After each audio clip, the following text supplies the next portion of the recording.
There is a quiet stability that defines much of modern inner life. A sense of continuity. A feeling that something inside remains the same from one moment to the next, regardless of what changes around it. Thoughts arise, pass, return. Reactions feel familiar. Preferences repeat themselves. Even doubt has a recognizable shape. This continuity is rarely questioned. It is experienced as obvious, almost self-evident. There is an assumption that behind perception, behind emotion, behind decision, there is a fixed center that endures. That center is not usually examined. It is felt more than observed. It appears as the one constant in an otherwise unstable world. Life unfolds as a sequence of moments, but something seems to move through them unchanged. A voice that comments, a stance that reacts, a posture toward experience that feels consistent. This consistency is often mistaken for depth, or authenticity, or truth. There is comfort in recognizing oneself across time, comfort in predictability, comfort in being able to say silently, "This is me." The mind returns again and again to familiar interpretations, familiar judgments, familiar emotional ranges. Nothing about this feels forced. It feels natural, effortless. And because it feels effortless, it rarely draws attention. Most of the time, awareness flows toward what is happening, not toward what is observing it. Toward events, not toward the structure that gives them meaning. Identity remains in the background, unexamined, protected by its apparent obviousness. There is no urgency here, no visible tension, just a steady internal climate that appears stable enough not to question. But stability can exist without substance, and continuity does not always imply reality. The mechanism at work here is identity fixation. Not identity as a social label, not identity as a role or category, but identity as a psychological structure that organizes experience around a fixed self-image. The mind does not simply perceive, it interprets, and interpretation requires a reference point. Over time, this reference point consolidates. Patterns of thought, emotion, and reaction are grouped together and treated as belonging to a single entity. An internal figure emerges, not as a deliberate construction, but as a functional shortcut. This figure does not exist as a physical object. It exists as an organizing assumption. Experience is filtered through it. Memory reinforces it. Expectation stabilizes it. Identity fixation occurs when this organizing assumption becomes rigid, when it is no longer seen as a temporary structure, but as something that must be maintained. At that point, identity stops being a description and becomes a boundary. The mind begins to orient not around what is occurring, but around what fits the existing self-image. Thoughts that align with the image feel natural. Emotions that align with it feel justified. Responses that contradict it feel foreign or threatening. This is not a conscious strategy. There is no deliberate choice involved. The system simply optimizes for internal coherence. Contradictory experiences introduce instability. They require reorganization. Reorganization consumes energy.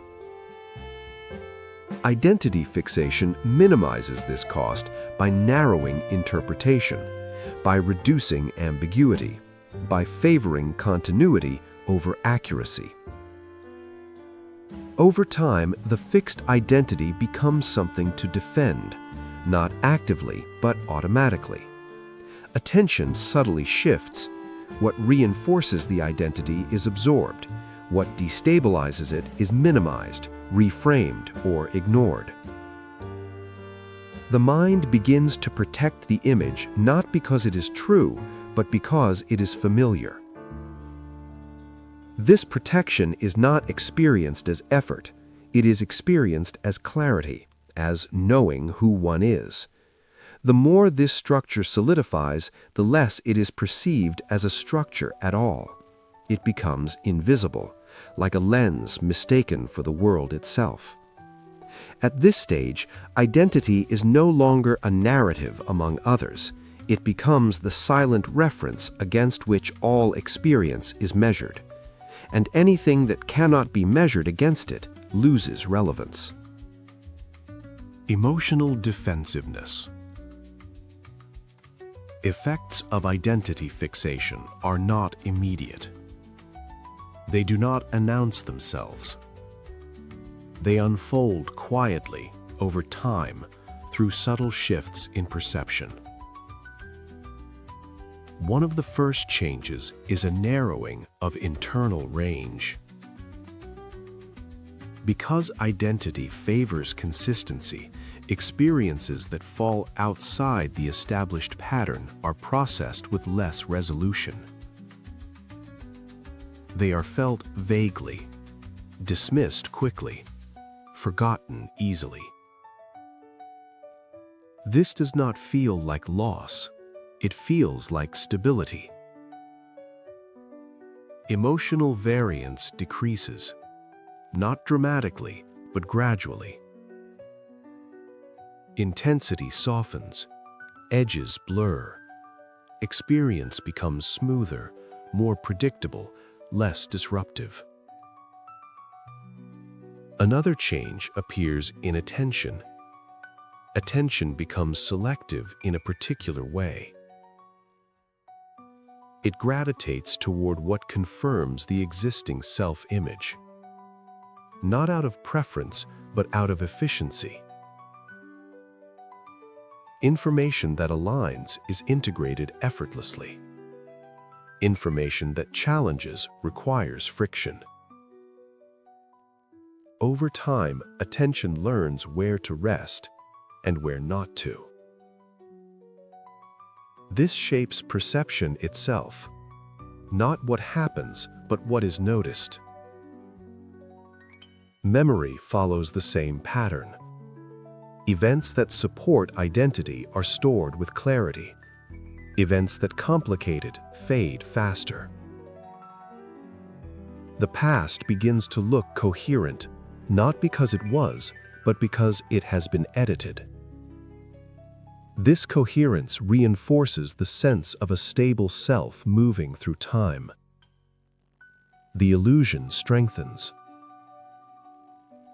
Another consequence appears in decision-making. Choices begin to feel less open than they appear. Options that align with identity feel obvious. Others feel distant, abstract, or implausible. This is not experienced as limitation. It is experienced as self-knowledge. The range of possible action narrows without being recognized as narrowing. There is also a change in how uncertainty is tolerated. Uncertainty challenges identity because it resists classification. It introduces states that cannot be easily attributed to the self-image. As identity fixation deepens, uncertainty feels less neutral. It becomes uncomfortable, not because of risk, but because of ambiguity. The system responds by reducing exposure, by preferring familiar interpretations, by closing questions prematurely.